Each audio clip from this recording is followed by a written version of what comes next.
Oval house में इत्तेहादियों की बैठक। एमक्यूएम ने कराची में 73 यूनियन काउंसिल्स की हल्का बंदियां तब्दील करने का मुतालबा कर दिया। इसी बारे में मजीद जानेंगे बोल न्यूज के नुमाइंदे इरशाद संजरानी से। इरशाद, एमक्यूएम के मुतालबे का क्या जवाब दिया पीपल्स पार्टी ने?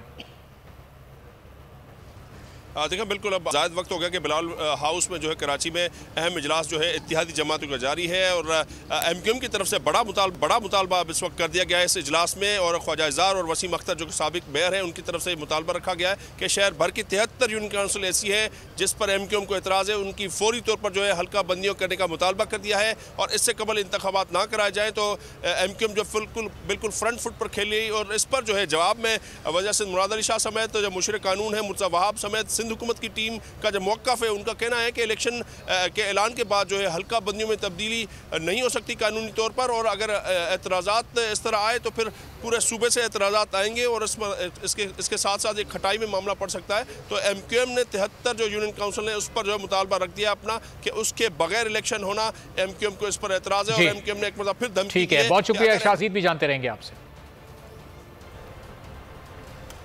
कराची में मर्दमशुमार